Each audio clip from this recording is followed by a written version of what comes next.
আসসালামু আলাইকুম viewers.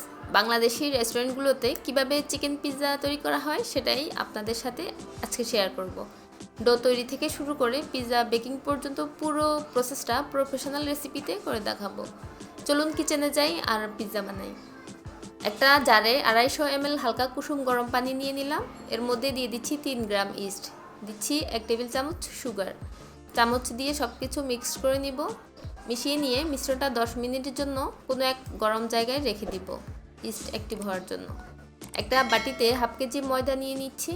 Spatula দিয়ে মাঝখানের ময়দাগুলো একটু সাইডে সরিয়ে নিয়ে আসবো। 5 গ্রাম লবণ দিয়ে দিলাম। 2 গ্রাম দিচ্ছি ব্রেড ইমপ্রুভার। একটা ডিম ভেঙে দিয়ে দিচ্ছি। 50 ml তেল দিয়ে দিলাম। আগে থেকে রেডি করে রাখা ইস্ট আর চিনির মিশ্রণটা দিয়ে দিচ্ছি। পুরোটা একসাথে দিব না, অর্ধেক দিয়ে মাখিয়ে নিব। বাকি অর্ধেক এখন দিয়ে দিচ্ছি। এই মিশ্রণটা 4 থেকে 5 মিনিট সময় নিয়ে মথে নিব। যখন দেখব হাত আর বোলের মধ্যে কোনো ডো লেগে নেই, তখন এটা উঠিয়ে একটা বোর্ডের উপর নিয়ে নিব। হাত দিয়ে ভালো করে আরও 4 থেকে 5 মিনিট সময় ধরে এভাবে মথে নিব। মধ্যে মধ্যে যখন দেখব ডোয়ের কালারটা একটু সাদাটে হয়ে আসছে, তখন ডোটা হাত দিয়ে গোল করে বোলের মধ্যে রেখে দিব। প্লাস্টিক র্যাপার দিয়ে বাটিটা ভালো করে র্যাপ করে রেখে দিব। ডোটা ফুলে ওঠা পর্যন্ত প্রায় 30 থেকে 40 মিনিট সময় ধরে এই বাটিটা একটা গরম জায়গায় রেখে দিব। যেহেতু চিকেন পিৎজা বানাবো, তাই পিৎজার জন্য মাংস ম্যারিনেশন করে নিব। এখানে 300 গ্রাম মুরগির বুকের দিকের মাংস জুলিয়ান কাট করে নিয়েছি। প্রথমে দিয়ে দিচ্ছি স্বাদমতো লবণ, হাফ চা চামচ দিয়ে দিচ্ছি হলুদের গুঁড়ো, আর এখানে আছে 1 চা চামচ মরিচের গুঁড়ো। হাফ চা চামচ দিলাম গরম মশলার গুঁড়ো, 1 চা চামচ দিলাম কালো গোলমরিচের গুঁড়ো, হাফ চা চামচ দিচ্ছি সরিষা বাটা, 1 চা চামচ আদা বাটা আর 1 চা চামচ রসুন বাটা দিয়ে দিচ্ছি। 1 টেবিল চামচ দিলাম টমেটো সস। এখন একটা কাঁটা চামচের সাহায্যে সবকিছু ভালো করে মিশিয়ে নিব।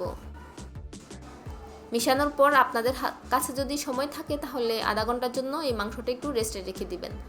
আমি রেস্টে রাখবো না, আমি এখনই ভেজে ফেলবো। এজন্য চুলায় একটা প্যান বসিয়ে দিলাম। ভাজার জন্য পর্যাপ্ত পরিমাণ তেল নিয়ে নিলাম। তেলটা খুব ভালো করে গরম করে ম্যারিনেশন করা মাংসগুলো তেলের মধ্যে দিয়ে দিব। স্প্যাচুলা দিয়ে মাংসগুলো পুরো কড়াইয়ের মধ্যে ভালো করে ছড়িয়ে দিব। এক পাশ হওয়ার পর আরেক পাশ উল্টে দিয়েছি। উল্টে পাল্টে প্রায় 5-6 মিনিট ধরে আমি মাংসগুলো ভালো করে ভেজে নিয়েছি। এখন মাংসগুলো প্যান থেকে নামিয়ে একটা বাটিতে রেখে দিচ্ছি। একটা 8 ইঞ্চি সাইজের প্লেট নিয়েছি। এখন এই প্লেটের মধ্যে একটু তেল দিয়ে তেলটা ভালো করে ব্রাশের মাধ্যমে পুরো প্লেটের মধ্যে ছড়িয়ে দিলাম। আধা ঘন্টা পর ফিরে আসলাম। দেখুন পিৎজার ডোটা ফুলে ডাবল হয়ে গিয়েছে। এখন হাত দিয়ে পাঞ্চ করলেই ডোয়ের ভিতর থেকে সব বাতাস বের হয়ে আসবে। ডোটা আগে থেকে অনেক সফট হয়ে গিয়েছে। এখন ডোটাকে উঠিয়ে একটা বোর্ডের উপর নিয়ে নিলাম। ভালো করে হাত দিয়ে মথে নিয়ে ডোয়ের ভিতর থেকে সব বাতাস বের করে নেব।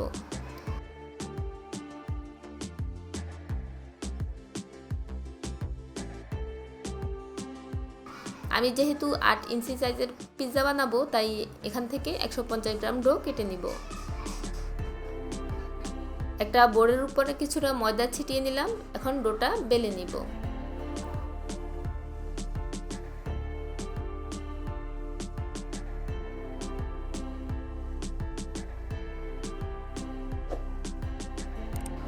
রুটি বেলতে তো আমরা সবাই কম বেশি পারি, এখানে বলার কিছুই নেই। রুটিটা আমি মোটামুটি মোটা করে বেলে নিয়েছি। এখন রুটিটাকে পিৎজার প্লেটে সেট করে নিব। আগে থেকে তেল ব্রাশ করে নিয়েছি, যাতে করে প্লেটের তলায় আটকে না যায় রুটিটা। একটা কাঁটা চামচের সাহায্যে রুটির গায়ে ছিদ্র করে দিব, যাতে করে রুটি ফুলতে না পারে। এখন রুটির উপর দিয়ে দিব পিৎজা সস। এই সসের রেসিপি আমার চ্যানেলে আছে, চাইলে আপনারা দেখে নিতে পারেন।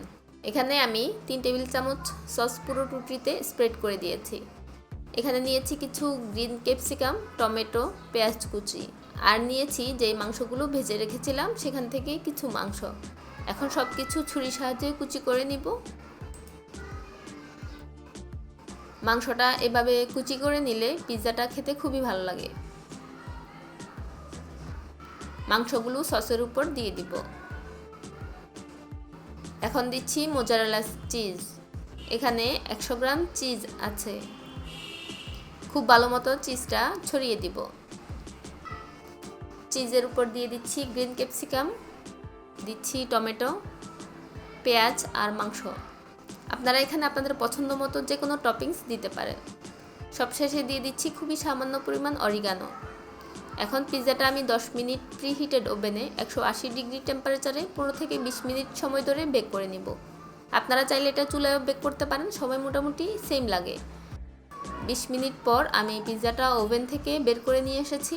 পিৎজাটা পিৎজা প্লেট থেকে আলাদা করে নিয়ে আসব। গরম থাকা অবস্থায় পিৎজার চারপাশে ঘি ব্রাশ করে দিচ্ছি। আপনার হাতের কাছে যদি বাটার থাকে সেটাও দিতে পারেন, অথবা বারবিকিউ সস থাকলে সেটাও দিতে পারেন। এখন পিৎজা কাটার দিয়ে পিৎজাটা কেটে নিব।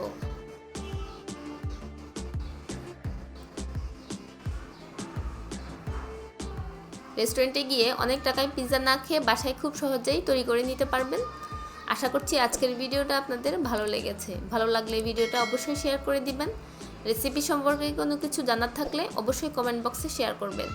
আজ বিদায় নিচ্ছি, দেখা হবে অন্য কোনো ভিডিওতে। আল্লাহ হাফেজ।